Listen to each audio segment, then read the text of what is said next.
let's get corrupted. What is going on, everybody? It's your boy Joe with Meteoric Serpents coming back at you for another episode of the Colubrid Corruption Podcast. Guys, welcome back. Another week down. I hope you're all doing fantastic. Welcome to episode number 103 of Colubrid Corruption.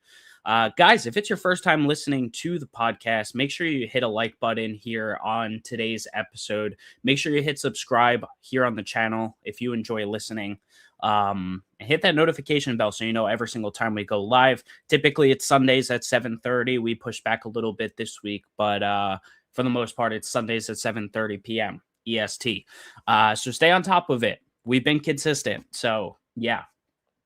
And the subscriber base has been growing, which is awesome. You guys are fantastic. And speaking of that, if you guys don't necessarily like listening on YouTube, you can listen to this podcast on all the major audio podcasting platforms like Apple, Spotify, Google Play, YouTube Music, all that good stuff. If you are listening on there, make sure to give us a 5-star rating, leave a review.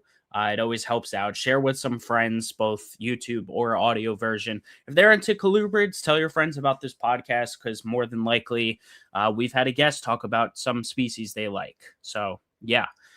Thank you guys, as always.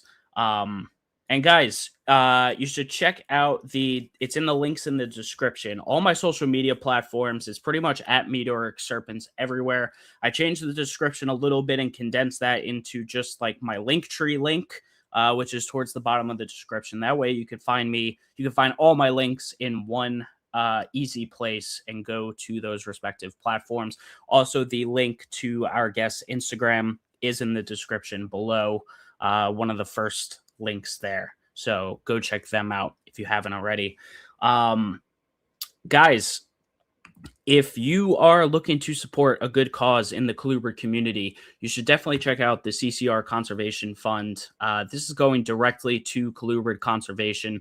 Dr. Loafman and his students are doing good work out there, currently in Iowa with Colubrid Conservation. So if you have some extra funds, looking to donate to a true 501c3, get a tax deductible donation there for taxes. So go check it out. Go make a donation. All the funds from the Colubrid Fest auction go to this as well. And speaking of Colubrid Fest, guys, as I always tell you every week, Colubrid Fest 2026, it's coming up. The months keep going quick. It's about to be April, which is awesome. September 25th through 27th, 2026 in Evansville, Indiana. I can't wait. I'm super excited. Year 3, I can only hope this is going to be bigger and better as it has gotten over the past 2 years. I'm hopeful that this location will be like the official final location because we keep switching places. So yeah, guys, come check it out. If you're a colubrid enthusiast, there's no reason you shouldn't go, whether it's a vending deal for you or you're just an attendee. Both sides, I think, have insane benefits. So come check it out. Come for the whole weekend. Come say hello to myself. I'll be at my table vending the whole weekend. So yeah, looking forward to this. And guys, if you're looking to get more out of what you see here on the podcast, you should definitely check out the first link in the description. That takes you to the Meteoric Serpents Patreon. A lot of cool perks that come with the Patreon, including a Discord group chat where you could hang out with all the fellow members. They're all awesome. Other than that, you get early access to episodes when I pre-record stuff, which hasn't been often lately, but it comes up. You get stuff before the public. First dibs on any animals I produce. You guys, the Patreon members, are in the loop before the public ever is about anything.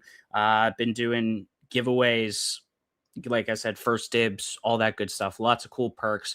Check it out. First link in the description below. You won't regret it. The lowest tier is cheaper than a cup of coffee per month. So, yeah, $5. And last but not least, before we bring our guests on, we have our hashtag. Well, not really our hashtag, but our Colubrid of the week.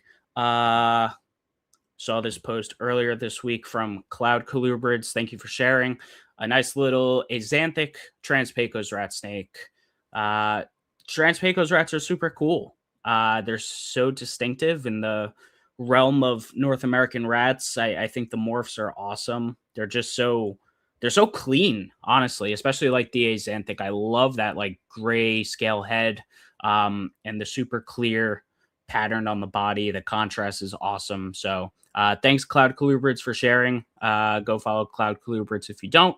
And yes. But that is all we have in terms of intro here. Let's say hello to the chat really quick and see who's around. Amanda, one of our Patreon members, thank you for tuning in as always. Got Shane from Above All Scales.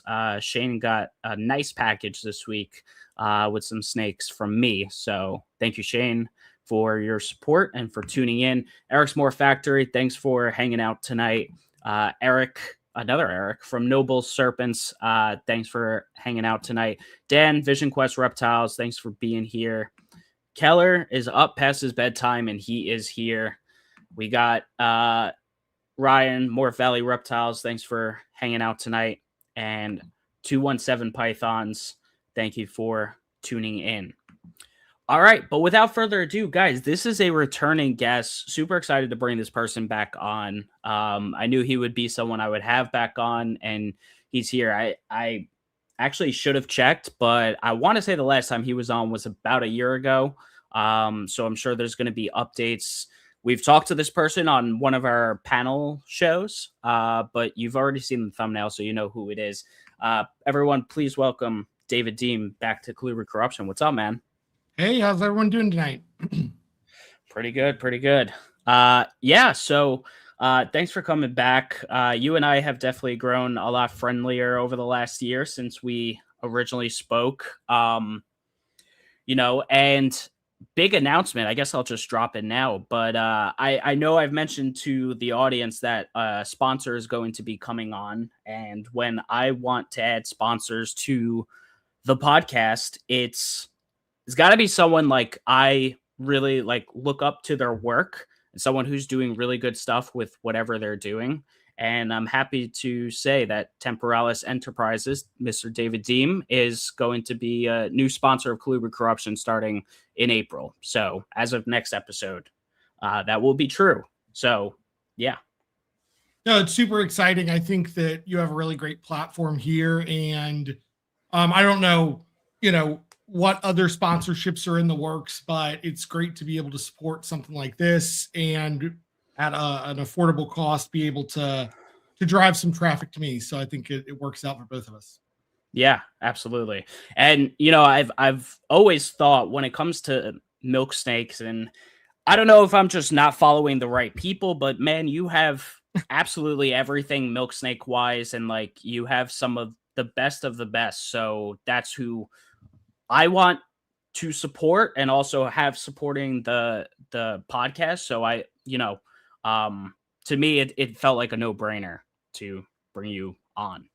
No, I appreciate it. And like I said, it's great to see that there's a couple Colubrid focused podcasts now that are kind of making their way out there into the mainstream and getting people aware of the different stuff that's out there. So I think, like I said, I think it's going to be great for both of us. For sure. Well, I will say to the audience, if you haven't listened to David's original episode and you want to kind of hear his backstory, the origins and whatnot, you should definitely go check that out. We're going to be skipping that tonight. But David, I kind of just want to hear like what's going on. We're heading into, it's about to be springtime 2026. What's going on in your collection? What's new? So I brought everything up, I guess, at the end of February. I've already had a ton of stuff lock up. With the milks this year, I changed the hibernation situation a little bit, and so I cooled the entire basement down to about 55 degrees. And then for the North or the South American milks, I left their heat on at like 60, 62. Okay. And I let that ride for about 2.5, 3 months and then just slowly brought everyone up. And it's been really great so far. I've had a lot of stuff lock up, a lot of North Americans, some red milks, coastal plains milks, pale milks. I've had Andeans, sockhead Pueblans, some Polyzona, and Stewart Eye on the Latin milk side that have locked up so far. So first eggs should be on the ground in about a month, I think. Okay. Awesome. From some coastal plains milk snakes, which usually the coastal plains milks and the Louisiana milks are like the first of the North Americans, and for the South Americans, it's usually Pueblans and Andeans. So it kind of followed that pattern this year too. Are you like kind of on your usual schedule? I guess I'll put it. Is this like are the results so far as expected? Yes. The only thing that really changes every year is when I put the stuff down and when I bring it up. Okay. You know, we have like an older house that has a pretty large basement. In that basement, when it starts to get to the point where I can get it down into the 50s, that's when I'll start cooling stuff. And then when we start having days where the basement is warming up, that's when I just start waking stuff up. Okay. So it moves around. This year, I think it was a little earlier than expected, but we had a really cold winter. So the basement did get, a little cooler than it usually does. So that I think helped a lot with some of the North Americans. Nice. Because I think those have been the most like gung-ho so far this year. I think the majority of the stuff that's locked up so far has been coastals or red milks, pale milks, Louisianas, stuff like that. Very nice. All right. And, as you've been, building up your, like, obviously you've been breeding, but of course there's the element of like holdbacks that comes up, stuff you get excited about. When it comes to this year, what's some of the stuff in terms of like pairing that you're most excited about? On the pairing side, some of the stuff I'm the most excited about are the snakes that I bought right when I was really getting into the milks in like 2020 and 2021 that are now finally big enough to breed. Okay. And my sockhead Pueblans, which are Zapatitlan Basin lineage from Corey Thomas, those are big enough to breed this year, and I'm really excited for those. I've posted them on my Instagram a few times. They're some of my favorite in the collection, and I mean, everyone loves the Panda Pueblans and the sockheads and stuff now, but the element of John Lassner says slow growers. They actually were kind of slow for Pueblans, which usually are some of the quickest of the Latin milks. But yeah, I'm really excited to see what comes out of those this year. My albino red milks have locked up again. I've had some fertility issues with those the last couple years, so hopefully this year I finally get eggs. Okay. And then the coastal plains milks are always, you just never know what you're going to get. Right. I posted some of those the other day on my Instagram, and 3 babies from the same clutch that look totally different. And then one I posted today that was from a different mother. That's a more wild type animal that has some of the best color I've seen on a coastal that size. Gotcha. Okay. Given like the timeline of when you like really dove into the milks, do you have anything that you've held back that's breeding this year? I always think that's really fun. Yes, I actually do that. So I have some of the original stuff that I produced in like 2022 and 2023 is finally big enough. My Nelson's milks, which are from some French animals that I was able to track way back. I have a whole type up on them for people that are interested, but they're as pure as far as I can tell as Nelson's get really in the hobby, which is a whole thing. But finally this year, I'm able to actually breed back offspring to the parents. And I'm excited to see if the phenotype changes, there's any kind of like differences. I've gotten a lot of animals from that, the original parents that were really high black. And so that this year, one of them is breeding. So I'm really excited for that. I don't think what else I have that I've raised up that's breeding this year. I have some palmetto corns going that I've raised up that are going this year. Some Some red milks this year will be big enough that I produce to breed. Some polyzona will be big enough this year. I think that might be about it. Next year is going to be, I have a lot of females that I held back that will be going next year, which will be, there's quite a few unique snakes in there that I think are going to be really excited to see. Cool. Okay. Are some of like the smaller, and I guess most of those are well, I guess there's some Latin America. Are most of the smaller milk snake species, the females able to go at like 3 years, or are you typically waiting till 4 on a lot of stuff? I'm just curious. So it really depends. I joked earlier that Pueblans grow so quickly, and that's the experience I've had. Like they grow quick and fast. I actually think the sock heads I got in like might have been 23. But they grew a little bit slower than they normally do. Gotcha. For the North American milks, it's really getting them out of that period of either wanting live or being too small to take a whole rodent. Once they get out of that, they grow like weeds. Okay. But it's getting them out of that. So like all the baby coastals that I held back this year, I don't think any of them are consistently eating frozen. They all are kind of holding out for live, which is kind of typical when they're small and really nervous. And, once they're big enough once they'll take frozen and you can offer it more frequently, I breed some of my own rodents. So I have pinkies when I have live pinkies when I have live pinkies. So that definitely helps. Once they're big enough to take whole meals and they're not picky, they grow really quick, 2-3 years. Some go a little longer. I have noticed, I think it was actually Cole that mentioned it when he was on, and I've seen the same thing. A lot of times with the milks, if you breed them really small, it almost stunts the females. Yeah. They don't get to what they could be. So I'll let stuff wait. Like I have some vanishing pattern Sinaloans this year that they're almost big enough, but I just don't want to go through the headache or have something happen to the female. So I'm going to let them probably wait until next year. Got it.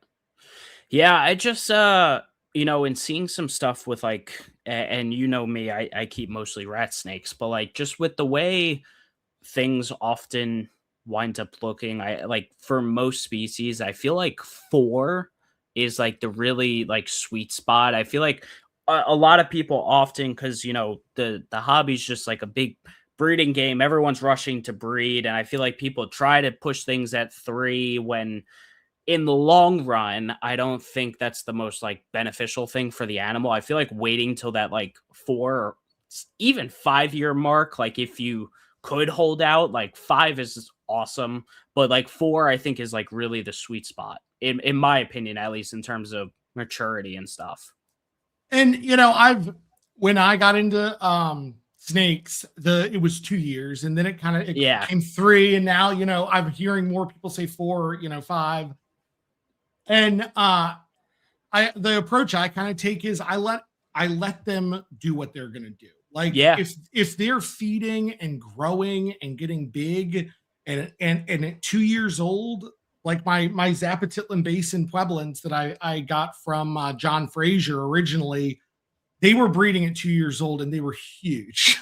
And yeah, well, that's the interesting thing is that like they can be mature and breed like certain species at least can breed really quick. So then it's like, well, what's the right answer to that then? And I guess there is no true right answer, but I don't know. It probably depends animal to animal a little bit. I think that's the answer, is that it's, I have pale milk snakes that I'm raising right now that are a year older than the next ones that are the same size that are, a year younger.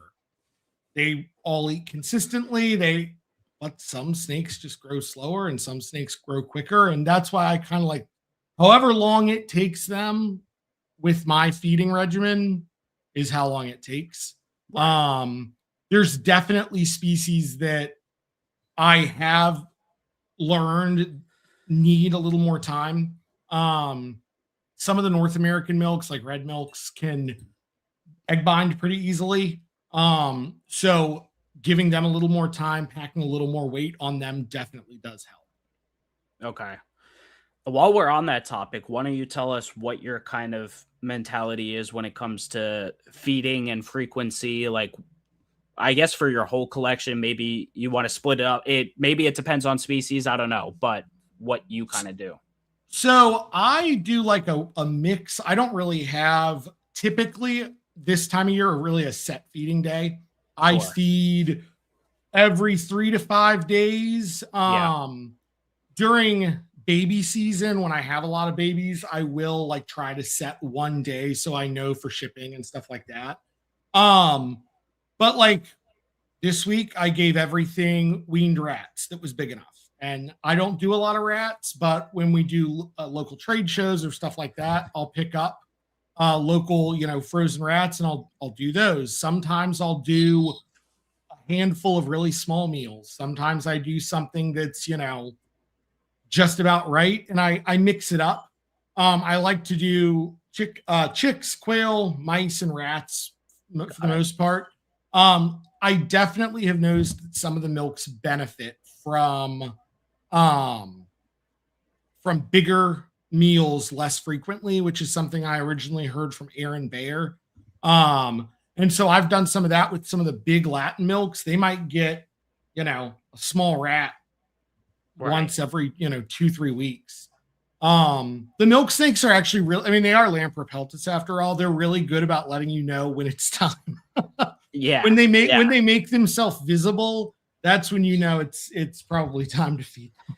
Well, I mean, even I know like Hondurans are the ones I have the most hands-on experience with. Like a big Honduran can very easily take down a small rat. Oh yeah.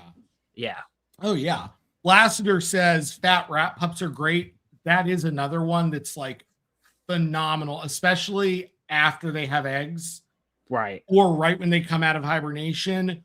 One thing I've noticed is male milks, especially North Americans, are very focused on not eating during the beginning parts of breeding season.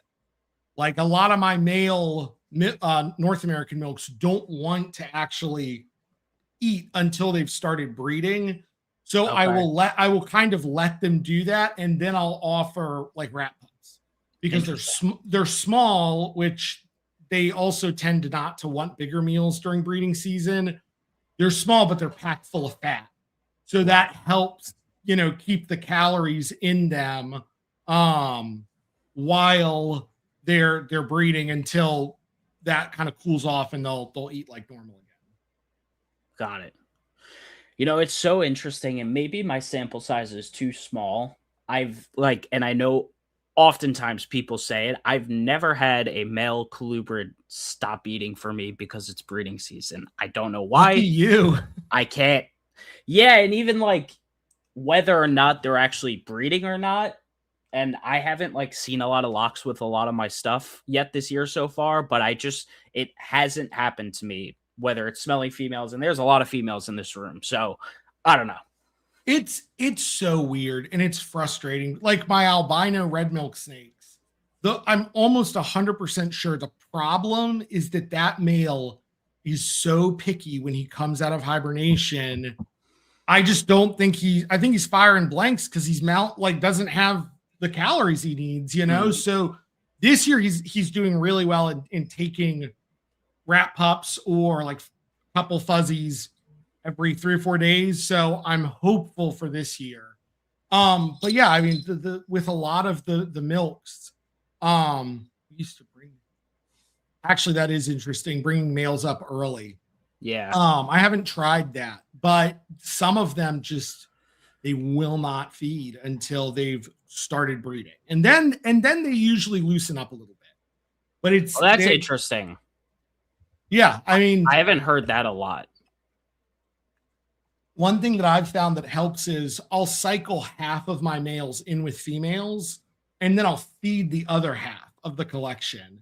Okay. And typically while that's happening, there's breeding going on and eating going on, and then I'll swap and move males back into their enclosures and then immediately offer them. And sometimes that seems to like confuse them enough or motivate them enough, and they'll eat.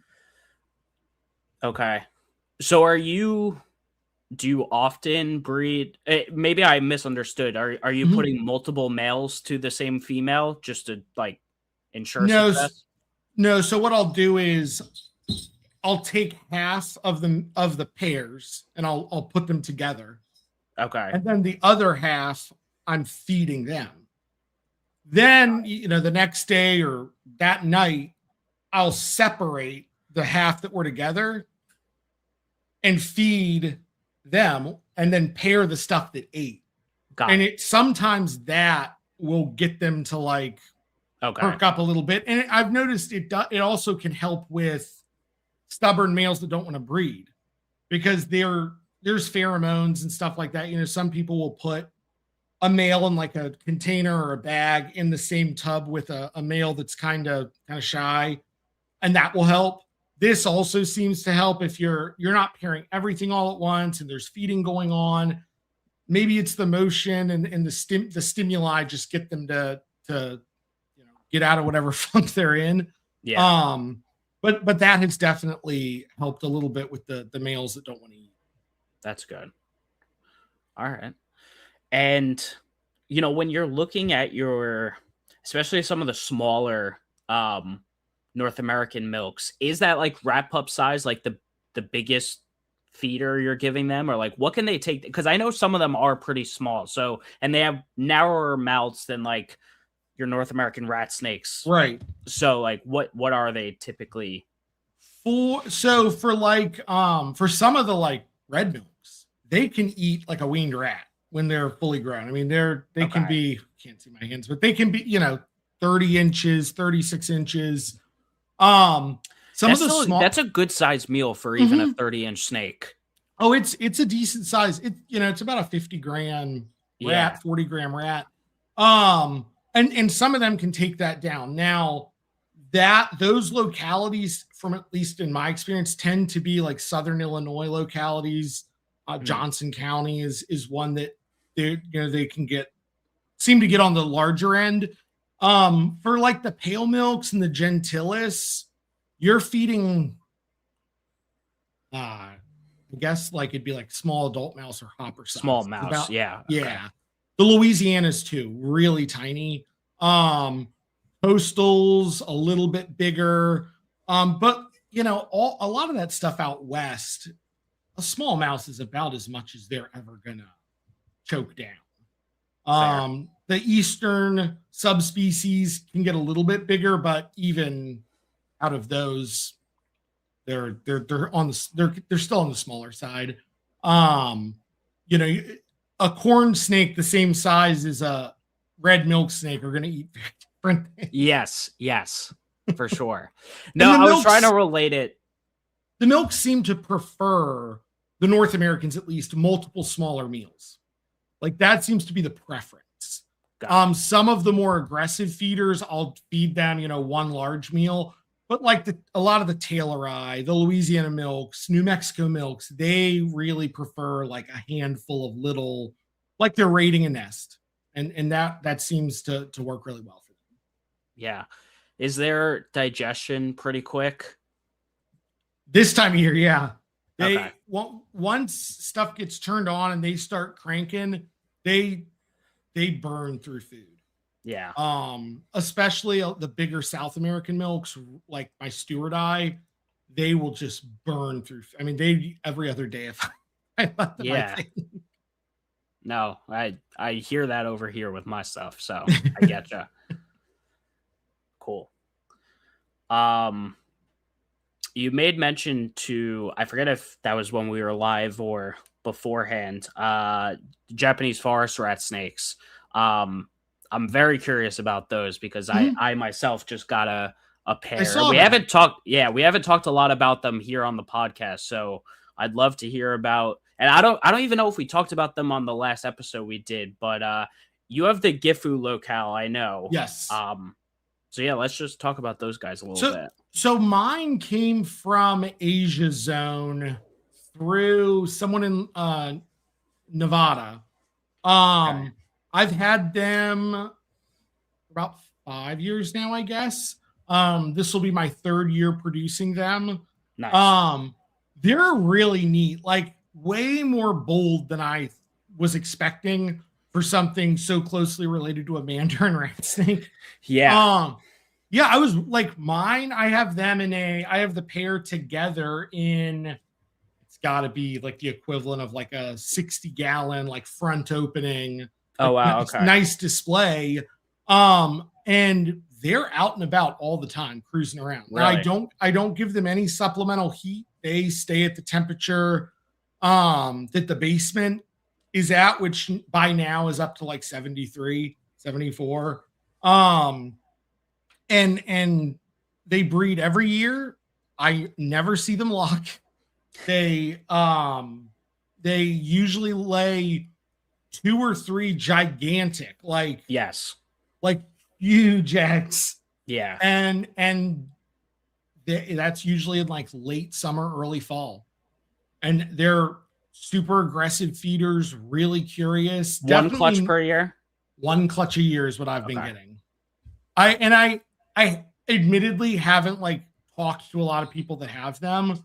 But I have heard people talk about the large egg thing before, I think in some like Facebook groups. But the first time I saw the size of the eggs, I was like, Yeah. oh my God, insane. And apparently one of the parents was a patternless, and I have some photos of that I should probably put on social media at some point. But it was some really, really beautiful babies have come out, bright reds. They keep their color super nice. Yeah. And like I said, the coolest thing I think is I was expecting a very shy, timid snake, and they're more of a display snake than anything else. Interesting. Okay. Mine have been relatively shy. So I got mine from Matt. What he told me before I got them, he was like, get a little cork flat, just put a frozen thawed pinky under the hide, and they'll eat. Don't worry about it. I was like, okay. First meal I offer them, the male takes it right off tongs. Like I didn't even have to try. But the female was a little bit of I'll call it a tough case because I was trying to feed her like every few days after like getting her, but she wasn't eating at first. But after like a week or so, like I did finally listen to Matt. I put it under the hide and she took, and now she's taking every time. So I'm like, okay, fantastic. So I guess she's just a little bit shyer, but I'm excited. They're babies, they're small, so I get to watch them grow all the way. But no, they're doing really well so far. They're a really cool snake, and your experience with the male is how my adults are. Yeah. I fed them last night, and they're like coming out of the hide box and grabbing stuff, and super, super like, engaged feeders. I have a feeling that behavior will change. Just from even like raising the cockeye this year, like a lot of them started out like that. Like they wouldn't eat off tongs. I had to drop feed everything, but they would eat readily. Like they're hungry. And I know they just develop that appetite over time. So I think over time I'll be able to, that confidence will come for sure. Oh, absolutely. Absolutely. And I mean, I'd be interested to see what other people's experiences with them has been like. Yeah. My babies, I've always gotten to start on live pinkies, and then they convert to frozen pretty easily, and they're an easy snake. The babies hatch gigantic. They're massive when they hatch. I mean, obviously with the giant egg. But yeah, really, really cool species. Definitely looking forward to seeing what comes out this year. I think last year they only went, I want to say the eggs were hatching by day 50. Oh, okay. Yes, they hatched a little earlier, but I mean, I had them in the incubator with everything else at 83 or 82 degrees. And really? Okay. I would say that's why they hatched sooner, but I would assume so. You had no kinks, no complications or anything like that? Nope, I just put them at the bottom of the incubator. And That's interesting.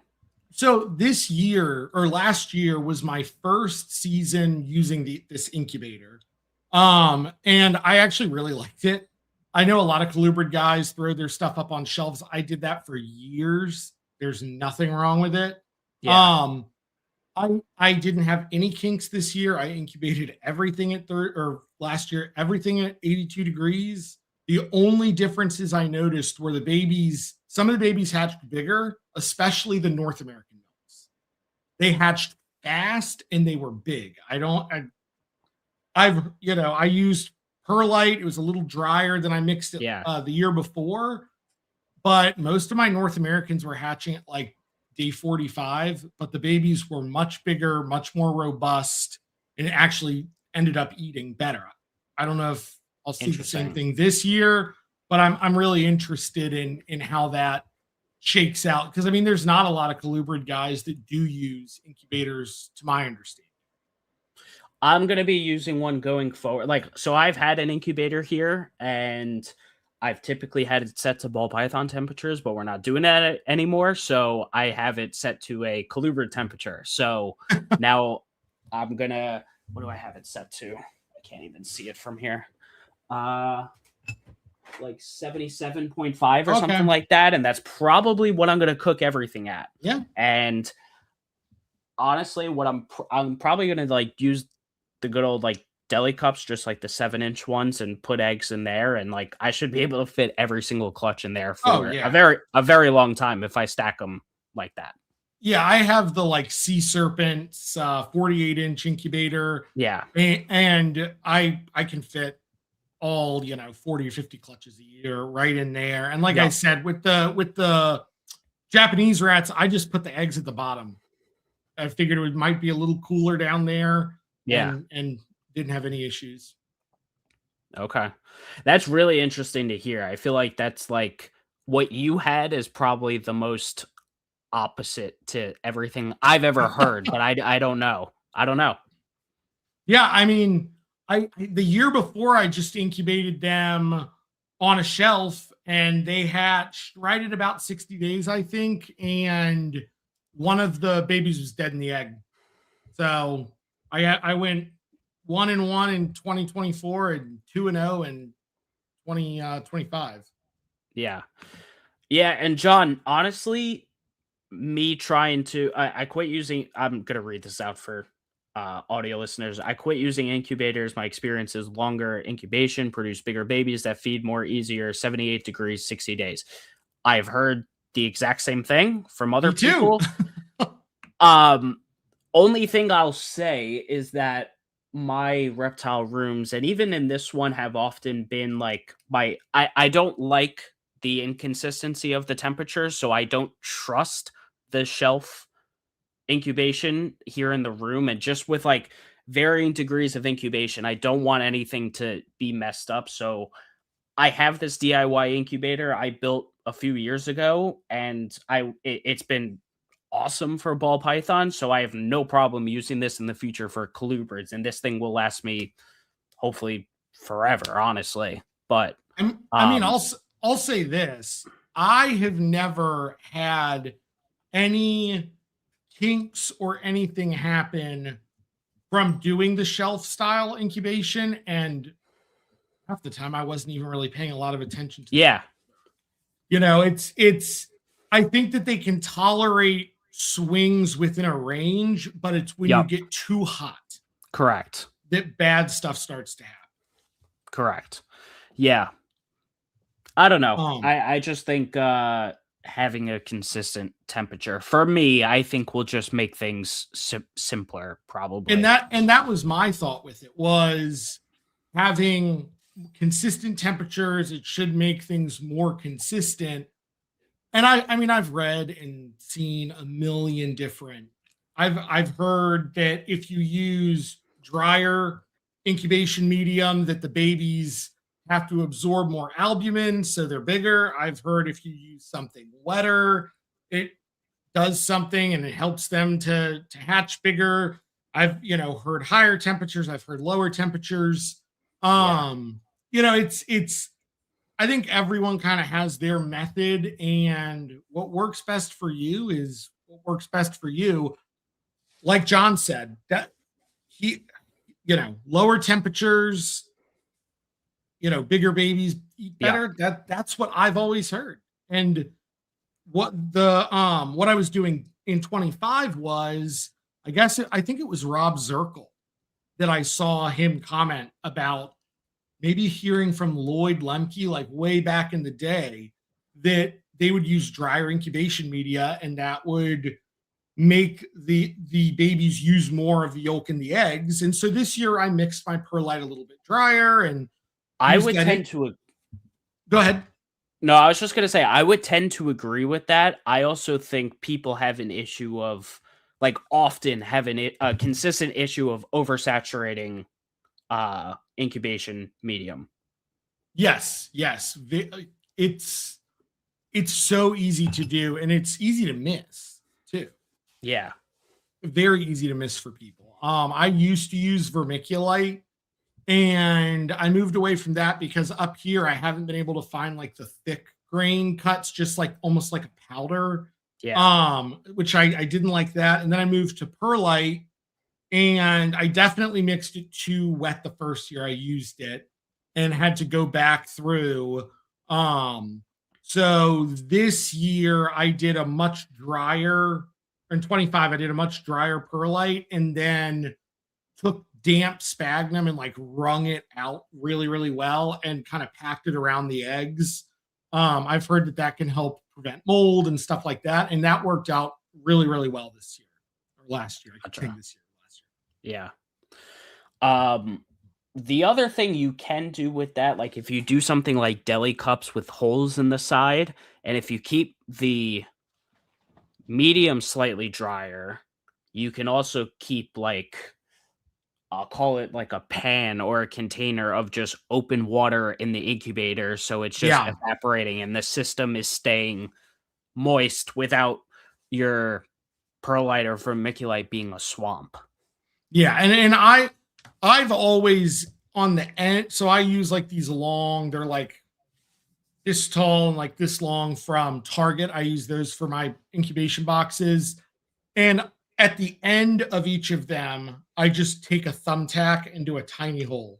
Gotcha. And I've done that my entire time breeding snakes. That's how I was shown to do it, and that's how I've always done it. And that seems to be like the perfect amount of ventilation. But some people don't do any holes. Everyone seems to have a different way of doing it. Yes. And a lot of people are successful. So yeah, it begs the question, who's correct? And the answer is all of us. Everyone. Yeah. All right. Cool. Getting back to some of your milks and those projects from this year, like so a lot of the stuff you keep are locality animals. Are there any particular like phenotypes within some of your localities of any of the subspecies that you're like, this is something I want to hone in on and try to like reproduce those phenotypes? Yes. So the St. Mary's County Coastal Plains milk snakes I have a group of them I originally got from Ted Thompson.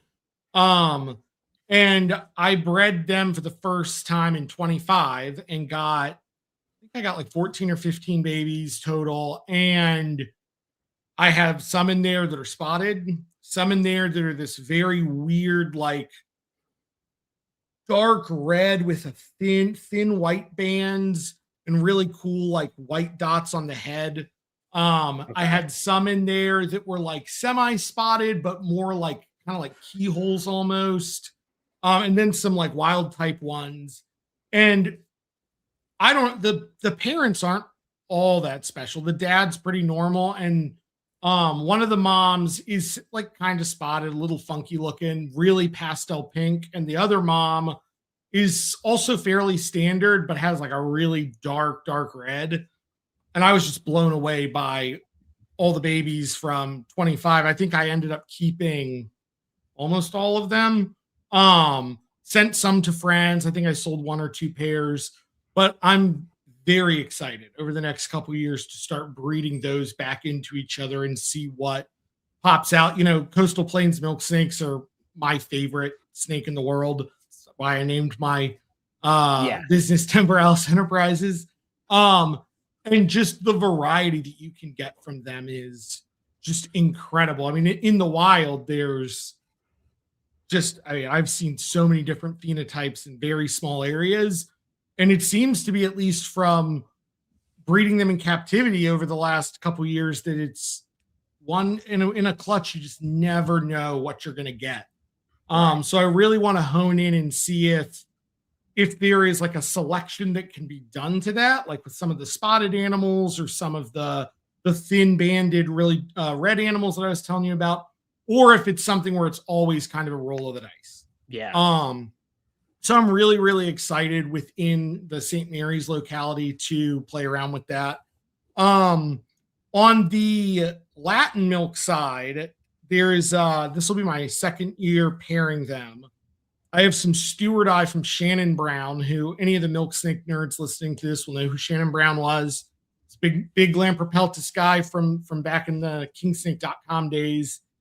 And they originated from him, and I got them from Bob Ashley. Actually, Connor Wardell found them at a reptile show and asked if I wanted them, and he picked them up and shipped them to me.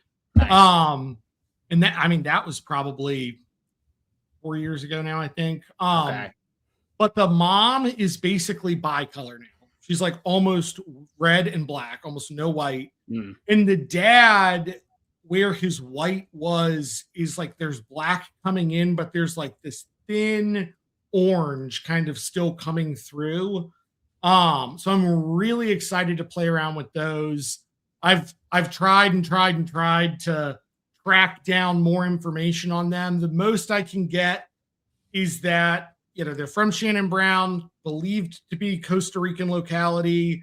And there are some pictures on the King Snake forums of offspring of his that look very similar. From a locality called Duma Mountain, I think, or something. I'd have to go back and look. Obviously, they're not going to be sold as something that they're not. But I just want to see what the offspring I just look like. When I got them, they were kind of really, really nice Stewart Eye, really attractive, great patterns, and they just got darker and darker and darker. The female has just a red and black belly, no white, which is really cool. So this year those are going to go, and I'm very, very excited for them. Last year I got one baby, and it never took off. So this year, hopefully bigger clutch, and I get to see what else could be hiding in there. I'm really excited for this. Really excited. Awesome. Yeah, I think with species that are able to be variable, it's like we'd be doing ourselves a disservice as breeders by not pushing the limits on some of these phenotypes, because by doing that, we're creating almost besides a new look, that helps to create like a new market for ourselves, as well as something else that people might find attractive.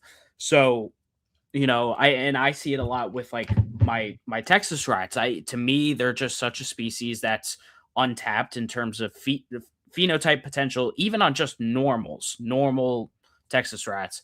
And I feel like it's something that like we as breeders should do. So you doing that with the milk snakes is really cool. I know they could be relatively variable. So yeah, that's cool. I mean, I'd love to see what comes of it. I think it is, within colubrids. I mean, you look at like what people have done with leopard geckos. We won't even get into ball pythons. Because, I wonder myself, like, just based on the very subtle traits that you can pick out when you're working with ball pythons that end up doing really cool things. Like, how much of that do we actually miss within other species where something that looks plenty, so much? And the last thing I want is milk snakes to be ball pythons, but trust me, But there's a lot of like stuff that I noticed that I'm like, that's just different. It's something a little different that I hold back and that I play around with, and I want to see what else can come out of it. I mean, they're already some of the most variable snakes in the world.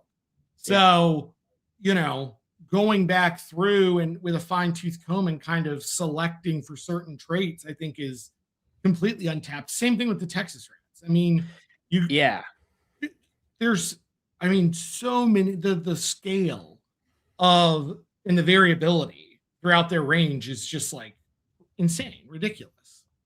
Yeah, and I mean, you see people like who have been doing it for a long time, people like Montross who have been able to get some of these genetic mutations that kind of pop up within his collection of especially their locality animals as well. But it's Mhm. like how much else has that floated around over the years with colubrids? Not that colubrid I don't want to say they've been like treated like garbage, but also like colubrids A have little bit. been mass produced by some where they're just throwing stuff together, Yeah. getting eggs, selling them as pets, and like that's kind of the end of it. But nowadays, well, there always was, but I feel like nowadays there's a lot of hardcore people that I think are really going to be looking at this stuff that will find these small little things. It's just a matter of how well are they looking for it and kind of searching for it.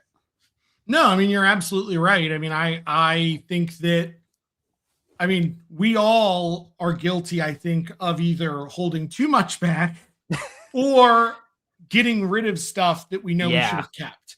I mean, yeah, the number of snakes that, people have sent me pictures of that I've sold where I'm like, probably shouldn't have done that.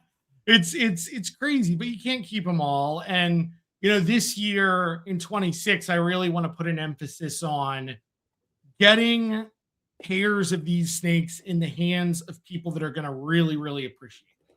yes, Like people that look at offspring I've produced and say like, hey, these with these broken bands or a little more red on the head, like I want to take those and I want to see what I can do with that. Like I want to do anything I can to get those animals into those people's hands so that you know there's a future with a lot of this stuff because we almost lost a lot of colubrids during yeah, that big ball python boom. And that's, I mean, with the milks, that's kind of, I was talking to a friend of mine on the phone the other night, and like the collection that I've built looks like the stuff I was looking at on kingsnake.com right when I got into milks and was like, I don't know if I'm ever going to find these again. A lot of them I didn't. A lot of them I did, but it's like cool to see like some of the snakes that I've bought and bred and produced. Now I have people that are sending me pictures of the adults asking like, are they ready to breed or like check out how well they turned out. Like that's kind of the coolest part for me lately has been like getting those updates and like starting to see it all come together. yeah, definitely. Um, yeah, and like you said, putting certain things in like responsible hands. I think we as breeders ought to do that for ourselves if we want to help preserve some of the species and lines and stuff that we keep. There's certain stuff I don't want going to just anyone. Yeah. Um, especially seeing like I had I had such a I don't even know if I talked about it on the podcast, but if you guys saw my Instagram story like about a month to a month and a half ago, I had some dude that bought a cockseye.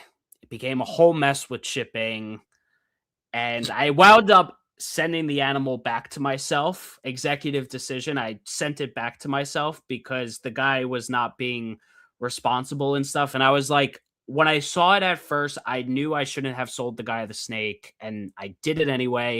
And then I wound up taking the snake back. And yeah, it was a long story short. Be careful who you're selling to. Yeah. And to that note, of getting stuff with people that are going to do good things with it, I've kind of adopted the mentality of like any of our houses could burn down. Yeah. And it would suck to lose those animals So like this year, a lot of my buddies I've talked to, and like I'm gonna send them snakes just so that if something, or if I have one that dies and I need a male or a female, like there's stuff floating around out there with people that you trust that have done a good job with the animals. And it's almost like an insurance policy a little bit, but Yeah, also you're helping to get those into the hands of people that are gonna, keep the line going, especially when it comes to like locality stuff. for sure. Yeah. Um, I do want to talk about that was a good little tangent. I do want to talk about so on the last time you were on the podcast, I believe was right at the end of 2025. That's when I did Yep. that episode with the group of us. We went into a little bit how you had that issue with the was it the state zoning board? County, Right. County zoning board. I just wanted to kind of go through that a little bit Mhm. tonight, especially with you on solo, Yeah. so you could kind of give some spotlight to it and just let people know what you went through and how that kind of got resolved. So to make a very, very long story short, Very long. very long. In February of 2025, we got a notice on our door from the county zoning department that they had received some sort of information that there was an illegal snake breeding operation happening at my house. Obviously, that's ridiculous. I called the number back, talked to the people. They said, well, that's, unusual, but, we'll should be fine. We'll talk to someone and let you know. They came back to me and said that they have determined that I am most closely like a kennel. And a kennel in the county that I live in, the definition is any establishment primarily engaged in the breeding, keeping, handling, or training of dogs, cats, birds, and other small domestic animals for a fee. And I You said, got that well, memorized down to a T. don't get me started. It was a very long fucking year. I remember that from memory, just watching the court video. That's exactly what it says. So they said that's what you are. And we ended up having to hire a lawyer, go through an appeal process. The county was completely unwilling to work with us, just acted horribly and like just wanted us to go all the way to a televised public hearing, which we did, and we won.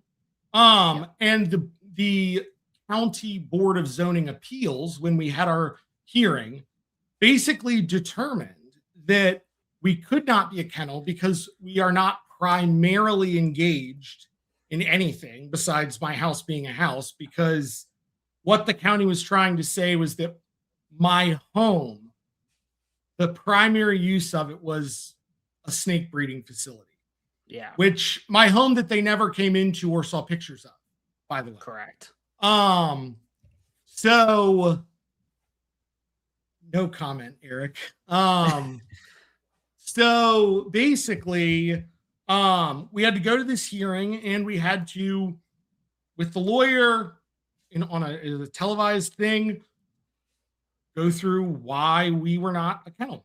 And the county was, during this whole process, was not able to articulate, even if we were found to be a kennel, what the remedy would be. They couldn't tell us. Your lawyer was awesome too, by the way. Yes, she was. And I think what is most interesting about the situation was the county's unwillingness to like talk to me or my lawyer. Like the whole time, they didn't want to. They were dead set on this being drawn out and taking forever. We were able, through FOIA requests, to figure out that PETA is the one that filed the original complaint. We believe it was a former roommate of ours, potentially, or someone that has a very sad life. And I mean, he hasn't lived here in 3 or 4 years. We thought maybe it could have been him, but the actual complaint came from PETA, and they didn't accuse me of anything having to do with animal cruelty, they literally were citing the zoning code in this complaint to the county. So we had to go to the public hearing. It was about 2 hours or so. And what they determined was that the Board of Zoning Appeals determined that I could not be a kennel because my home is not primarily engaged in anything besides being my home. And that what I was doing was more like a hobby than a business. I mean, at the end of the day, most of us have a little name that and I went over this at the hearing, like we have a name that we call ourselves, and some of us will get an LLC, but it's at the end of the day, for most of us, it's a hobby. And it's something that we do in our home and that we enjoy and that we wouldn't do because the money, not great, it's a labor of love. And so we had to make that case, and we did. And enough, I think it was a 5-1 ruling. They determined that we were not a kennel. So that was basically what I was dealing with all of last year, and the stress of it into this year through the holidays were really just like it was awful. And one thing that really helped us was we got letters from people in the community. We got letters from USARC to the Board of Zoning Appeals saying, you don't know what you're doing here. Like, this is ridiculous. Like, this is a person that is generally looked upon well in the hobby, and that has helped, with various things, and to determine that having animals in your basement, by the way, in a space that is smaller than the maximum size allowed for a home-based business in Fairfax County. So the whole thing really didn't make a lot of sense. I think the reason that they drug it out like they did is because it's weird. It's snakes. They genuinely probably didn't know what to make of. So that hopefully, if anyone else out there is dealing with something like that, they can use me as a point of contact or reference. Yeah, because we couldn't find anything similar. Yeah, and we looked a lot. There was nothing else like it in the county. There was nothing else like it that we could find in other states. And almost every major county in the United States has a kennel law that reads just like the one right here. Every single one. It was also like the wording of the law, and no disrespect to the opposing side, but like everything they were saying, like, it just not that it wasn't making sense, but it wasn't it wasn't. How do I put this? They were hung up on they thought being a snake breeder is like being a dog breeder. Yeah. And we had to explain to them that, like, Joe DeStefano and John Lasseter are not sending their snakes to me and paying me money to breed my male to them. Like, that's not something that happens, so they were hung up on that. And we had to really, really illustrate that what they were talking about was a studding service, which is what most animal breeders would be. Correct. We're a little different because we breed the snakes ourselves and then we'll, sell the babies. Right. Which they told us, if you're a home-based pet store, you could buy snakes and sell them. And we were like, right, that doesn't make sense at all. And we illustrated in court. We were like, what you're asking what you're saying is okay to do is generally looked down upon in our community of just buying animals and flipping them immediately. So you're saying that's okay to do without, proper quarantine, without, it could be a disease vector. There's a whole swath of things. But if I produce snakes in my house, I can't sell them. And so they, like I said, the Board of Zoning Appeals they were pretty upset with the county based on like kind of the vibes that I got. Like they were kind of like, oh, what is that? What do you mean he's primarily? Yeah, they were stretching they were trying to stretch so hard, and the what was it? The panel, I guess I'll call it, Yep, that was the board of whatever. The board that was making the final decision. They were actually, it seemed like they were more interested to hear what you had to say about what you did than like they were just like, what are you talking about to the other people? So yeah. Because what their remedy was for me to go out and get a $25,000 permit to rezone my home as primarily a kennel. Yeah, and then I'd get another permit to zone the place in my house that I live as a manager's residence. So when the board heard that, they were like, no, that's ridiculous. Why would you ask someone to do that? So that ended in our favor. I guess I'll go into the recent development.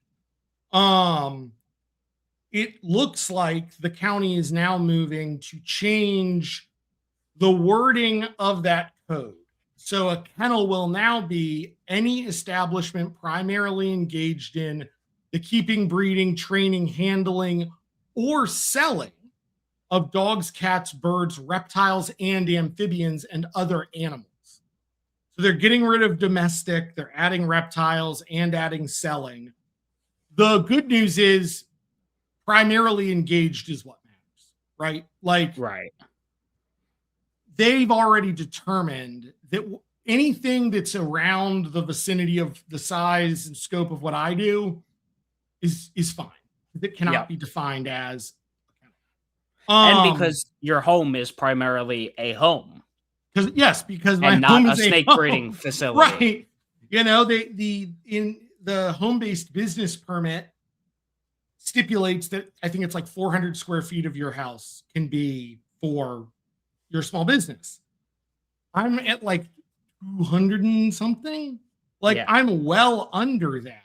And so I'm going to reach out to USARC next week and my county supervisor and just try to, even though it sounds like this isn't going to be something that's going to impact people like me, I think they want to prevent something similar in the future with maybe some other big milk snake breeder in Northern Virginia. There might be. Are there any other prominent reptile breeders in your vicinity? I guess in your county? In my county, well, there's some on Morph Market, ball python people that I've been able to find. But there's not. There's really in Northern Virginia and like DC, Maryland area, there's not a lot of reptile people. There's not a reptile store, actually. Okay. Like it's not a big thing up here. So yeah, there's really not anyone.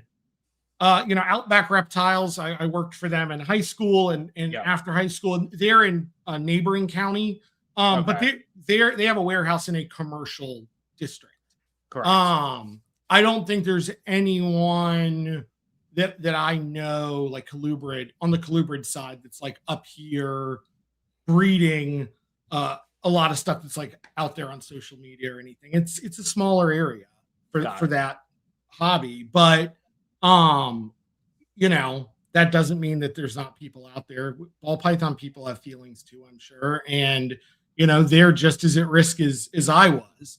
Yeah. So I want to reach out to USARC next week, county supervisor, and kind of get some more information on what this change is. The notice that they put out for it says that there would be zero financial impact. So they've done a financial assessment somehow. So I'm going to dig into that and probably put some stuff on social media later this week for local reptile keepers. So they can write a letter to the county board of supervisors here and tell them that it's probably not a great idea. I think that there's some targeted language in there, and I think I would hate to see them try to use that to springboard to try to be more controlling over that kind of thing. Right. Okay. Question from John, which I was gonna ask anyway, but are you planning on coming to Colubrid Yes, Fest I this am. year? Yes, I am. And And, vending? yep, vending. Awesome. Yes, I'm Cool. hoping to get there this year. I should have a huge array of stuff, and what I'm trying to do this year is hold on to as much as I can for Colubrid Fest, Yeah, so that when I come to that, I can bring like a huge swath, and then after that, try to put stuff on North Market and stuff like that. But I want to keep a lot of that stuff that I produced this year for Colubrid Fest. got it. All right. And speaking of that, what typically are your primary selling outlets? Are you I know you're on Morph Market. I know you do some little trade shows sometimes, but like is it typically that kind of online? I know people are coming to you pretty direct often. So what I does that kind I of look like for I you? I get a lot of people direct, and I use Morph Market a lot, but I think I'm kind of moving away from that platform a little bit. Okay. Um, or maybe changing how I do things a little bit, just because Morph Market seems to be very directed to beginners, people that, and trust me, I a lot of the locality stuff sells really well on Morph Market, Yeah. but the kind of, to my point earlier about getting stuff directly into the hands of people that are going to be breeding the animals, keeping the lines going. This year I want to kind of pivot to some, I guess like social media for like direct engagement. I think I'm definitely going to really invest in like getting more stuff on kingsnake.com. Okay. I feel like that there's an opportunity with kingsnake.com to, and look, I don't have an issue with Morph Market. I know Yeah. there's people that do. I really don't. But I think that there is a niche that is open and needs to be filled in the reptile community of a marketplace that is geared more towards ball pythons and crested geckos and leopard geckos, and is kind of geared more toward people that are maybe buying to breed or a little more, I don't want to say educated or experienced, but that's kind of it. Like on a kingsnake.com, I feel like that there's an opportunity there for like, that's where people go to find locality stuff from people that have been Right. working with those lines forever, or like higher end Asian rat snakes and stuff like that. Like I feel like there's a place for that, and I'd like to find that and invest in putting stuff. Sure. I can definitely reason with you that obviously King Snake is like an OG source, and there's a lot of people who, if they know what they're doing, they know what King Snake is. So that is a Mhm, benefit to King Snake. But to play devil's advocate about Morph mhm. Market, I also get what you're saying because I get a lot of like first time users that Yep. inquire on my stuff, and like I'm just like, okay, you're probably gonna tire kick me, whatever. It is what it is. It literally all day long I get messages and of people that don't follow through, and but it is what it is. But Morph Market is doing the advertising that's at least getting people to the Yeah. platform, Mhm.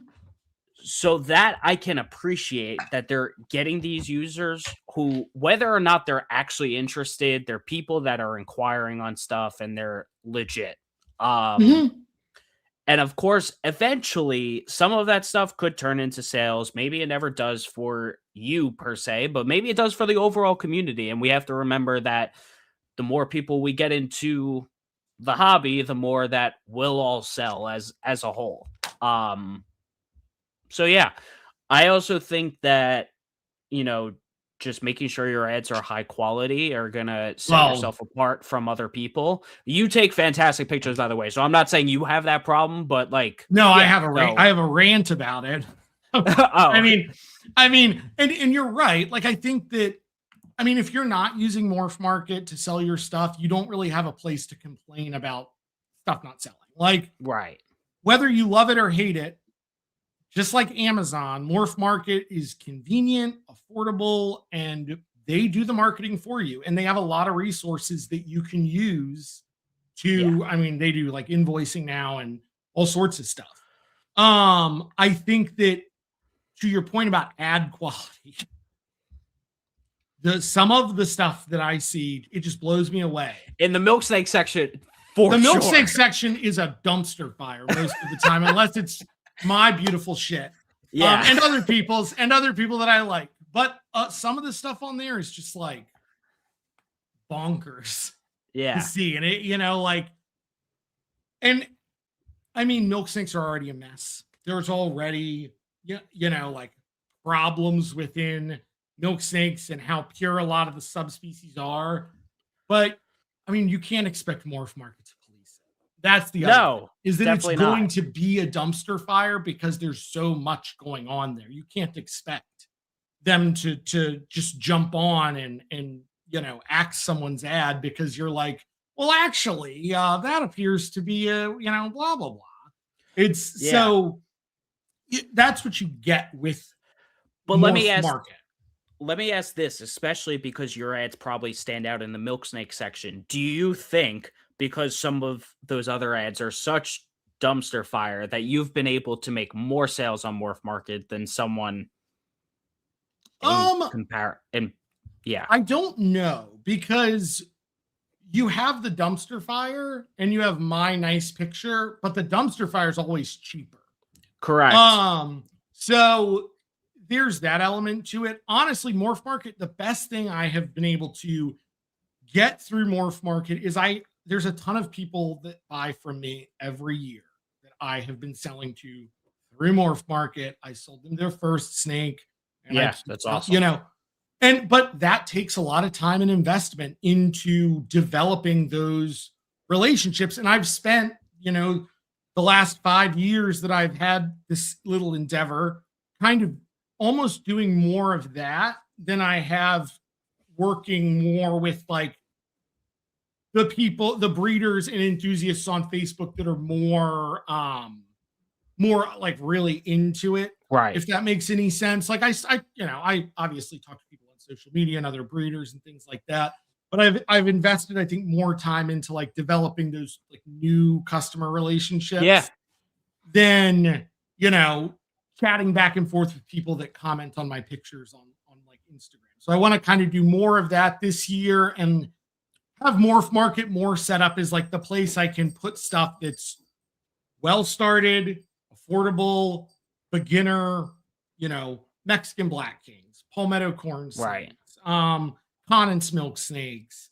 Andean milk snakes. Like those are snakes that are popular kind of across the spectrum, but the people on Morph Market that I'm going to sell them to, I know are probably going to be a little less experienced. And it seems like that is kind of the trend on there. Is the last year or two, it has dramatically skewed more towards youth and inexperience than towards like your more experienced crowd of breeders. I guess that's what I've. No, that's fair. Yeah. I also know you have a newsletter, right? That you do. Christian Jacques is the one that gave me the inspiration to do that. I'm terrible with it. I'll be like, I'm sending something out, and then like 3 or 4 days later, it'll actually get out.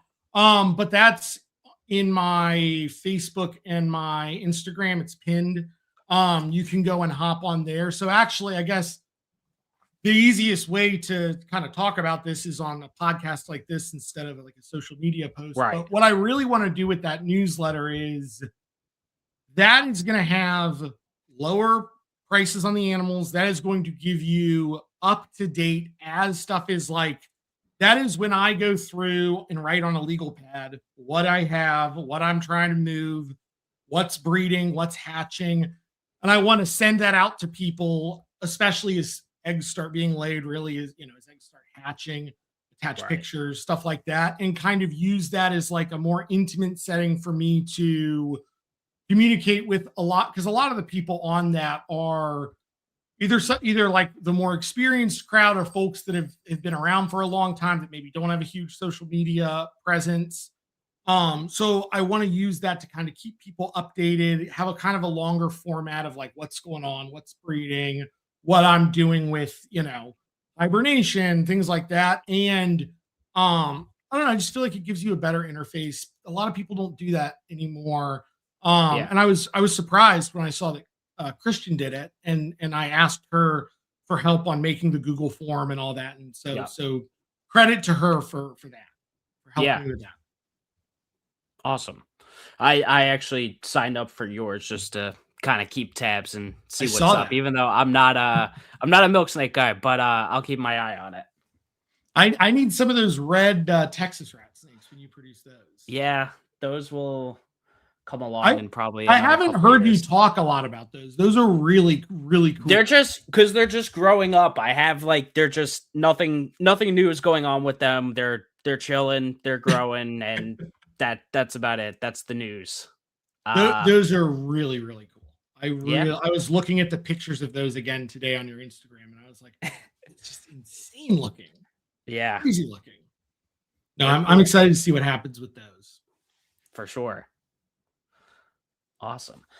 Um, let's see what else. Oh, I did want to ask, like, what is your because I know your Instagram, you kind of go between what looks like probably a phone camera outside, Mhm. but then you set up like the nice poses Yep. on what's clearly a camera.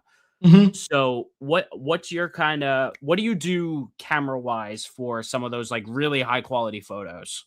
So for those photos, I use the same rig that I use for my herping stuff.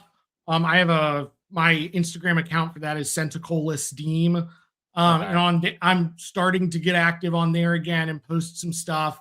Um, so the setup I use for that is I just got the new camera body. I think it was in the fall of last year, maybe.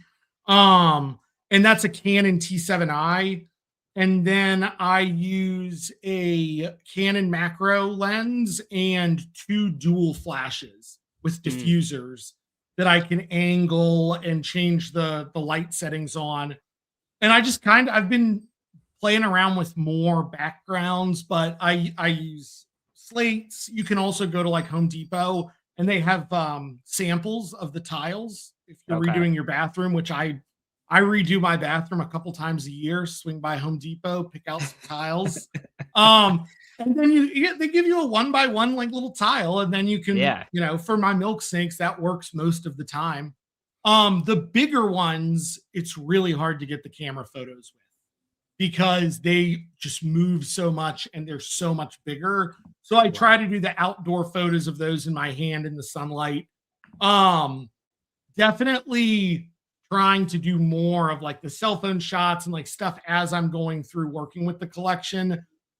For a while there, I was trying to be like a real perfectionist about taking pictures that like perfectly illustrated what they looked like. Yeah. But to engage with people, you can't constantly be editing photos in Lightroom. It's So so hard sometimes, man, too. Just like especially colubrids, getting them to sit still, having high I quality photos. I'm always changing the style of how I take my photos too between like yep. a light box. My most recent like cockseye pictures on Morph Market, I stuck them in a deli cup. Like I just always trying to find like what works. And Try to get a good photo. some people take such great like phone photos of like Yeah. I don't know what the lighting situation in my snake room, what's wrong with it, but like I can never replicate like those really nice, crisp in hand cell phone photos. And I have like one of the newer iPhones, It's and It's LED lighting. That's yeah, truly what it is. I'm actually my buddy sent me the link to it. I'm actually looking to rig they're like hexagon shaped and they're just I've LED looked at those. strips. I'm probably going to do that in this room cuz this lighting sucks. I can't take a single picture in here. I'm glad it's not I just can't go me. outside because no one else knows about this. So I'm reserved to inside the house, so I need to get this LED rig up and start doing stuff. The only thing I've found that I got a little like actually, I was snake hunting with a friend of mine, and he pulled it out when he was doing a video, and I was like, "Oh, that's really cool." And it's like a little LED like The box or ring not light? box. It's not a ring light. It's like a square light, but Yeah. it's Yep. LED, and I'll use that like behind my phone, and that will take really nice ones. But that's a pain in the Yes. ass because there's still colubrids that want to go places. Yeah. And I mean, I see a lot of people. Look, there are some people that I'm sure all of us know who take garbage photos and are very aware of it. Um, I just I think a lot of the problems people have with selling their animals can be solved by getting and you don't have to have a my camera is not fancy. I've been using the same two flashes for the last 7 years. I just replaced the body of the camera after 10 years. The lens is like 5 years old. The whole thing would be $600. Yeah. But you can take nice photos like that just using like a tutorial on YouTube, getting more than one flash and having a diffuser. Like that's Right. the kit lens that most DSLR cameras come with, which is what I used for years and years and years, is plenty good for 99% of the snakes that we're going to produce. Right.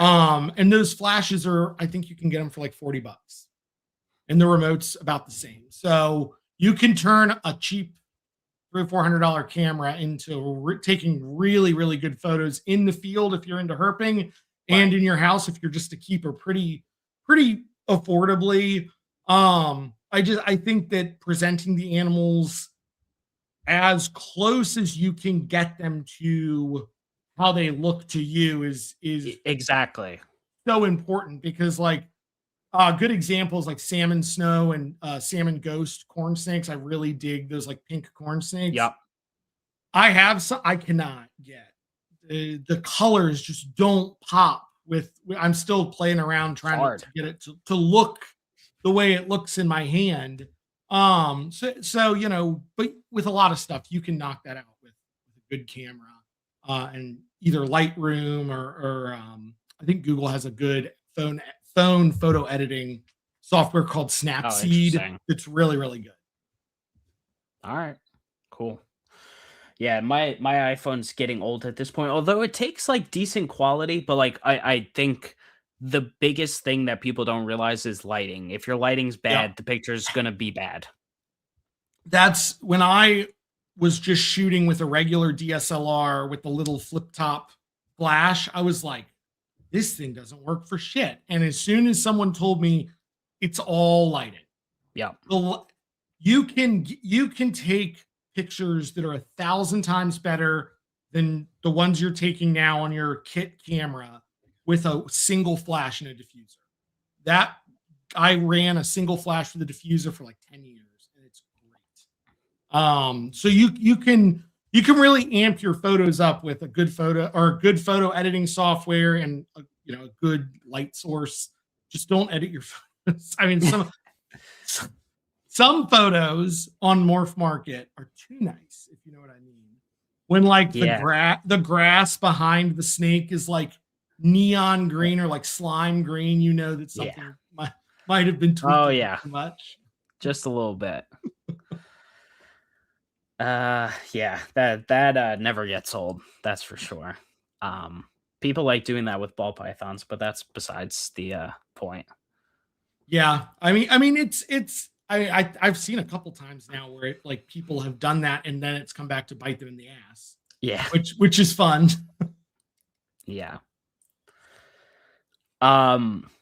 Overall, just like you've been in colubrids for a while, getting more into the community. Like, what's something that you're looking forward to see like hobby wide this year? This year, hobby wide, as far as like a specific type of snake, or I don't know, just anything. As I don't know, very broad question. So what I think is cool is that every single year since it was like right before COVID when like the colubrids started to really like get popular again. It's like every single year there's more and more people producing locality animals, producing colubrids that I didn't even know, like localities and stuff I didn't even know were out there.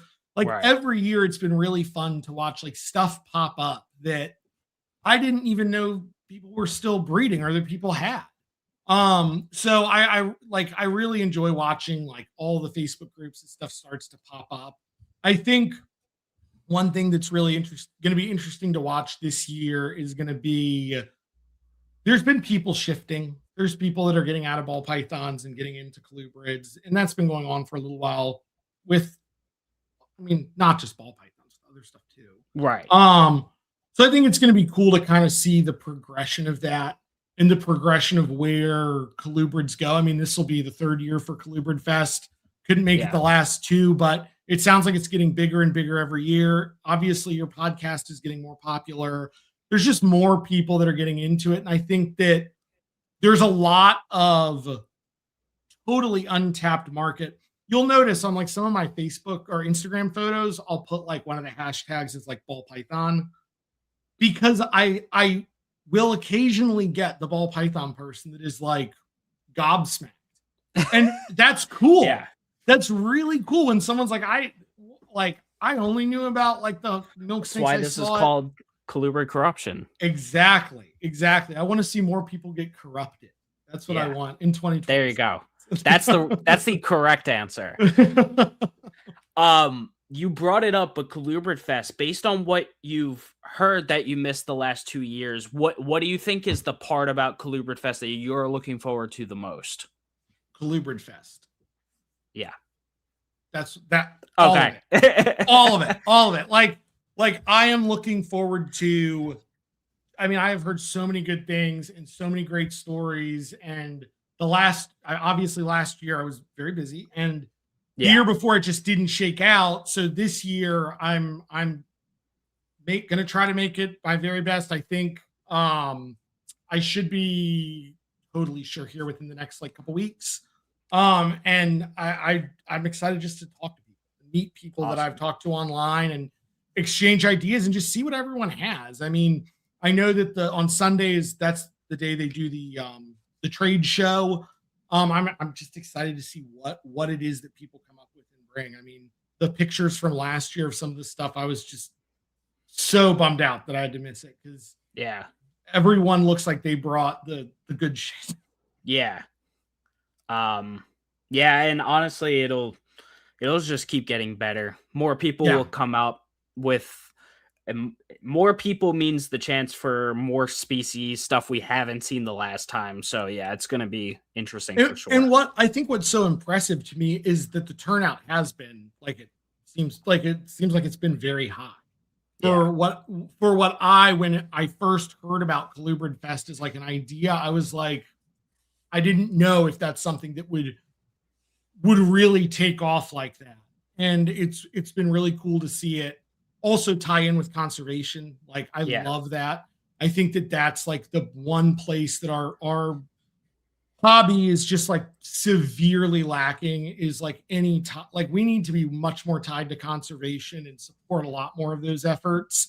And so that's really cool to see them bringing that into Colubrid Fest through the nonprofit that Zach and Clint have opened up. So I think that this year is going to be incredible, and I'm hoping to bring a swath of milk. One would say a milk crate of milks. Yeah, a crate of milks. Yes. A crate of milks. Yeah. I'm looking forward to it. I'm always just like, even when it's species I don't keep, like your table, like when I saw John's last year, I was just like, oh, and I don't even keep kings. I'm just like, this is awesome. I mean, and anytime you go to a reptile show and there's a whole table that's just colubrids, I don't care what colubrids they are, it's always cool to look at. Like, even at a show where there's someone who just has a table of corn snakes, like that is so much more interesting to me to look at than a table of ball pythons. Yeah, usually is. Yeah. So yeah, I'm really excited for this year. I think it's going to be great. Excited for the talks. I know that those had been really well attended the last couple of years, and it sounds like they Yeah, went really well. So yeah, I think it's going to be great, and I'm looking forward to being there. awesome. Um, let's see, what else did I have for you? Off the top of my head, I don't really know, but is there anything else you wanted to talk about on here while you kind of have the floor here tonight? Yes, this is I can't. almost like a sponsorship spotlight too, an early spotlight. So you have the um, floor here. I mean, there's not like a something immediately that comes to mind that's like something I've been like wanting to really go on about. Um, I think that this season coming up, I'm excited to kind of take a little bit of just a different approach to how I'm doing it and what I'm doing with stuff. Like this year I really want to take a little bit of a slower like approach and kind of spend more time raising some of the animals to see like how they turn out before I sell them. Yeah, Um, I think a lot of us like as soon as we produce stuff, we're trying to move it, and that's understandable. And obviously, I'm sure I'll be in that boat with some stuff this year. But like if you have 10 animals, like this year, I want to take 6 of them and put them on Morph Market, and the nicest 4 I'm just going to hold on to and feed and I raise. think I think that's something like all of us can take away from, and I've thought the same thing as well, especially with some of the stuff I keep, with how long it takes for some of them to kind of get through their ugly duckling stage and kind of show you some true colors. And It's and I can tell you this, last year with all the stuff that was going on and all the stress I was under with that, like a lot of the, some of the stuff like with the snakes, like it did start to get kind of like old and like you get like people get burnt out a little bit. And what really has like kept me and gotten me like more excited than ever now is the holdbacks from last year. yeah, This year, like I have some coastal plains milk snakes from Calvert County that I hatched last year that are just, I mean, they're just developing the best colors. And like one of them has a solid red head. And so taking those snakes that you hatch and holding on to them a little longer and spending a little more time with them and getting to see what they could turn into. I mean, you might end up with more snakes, maybe. I don't know. We'll see. But I feel like that gives you more of an appreciation of it.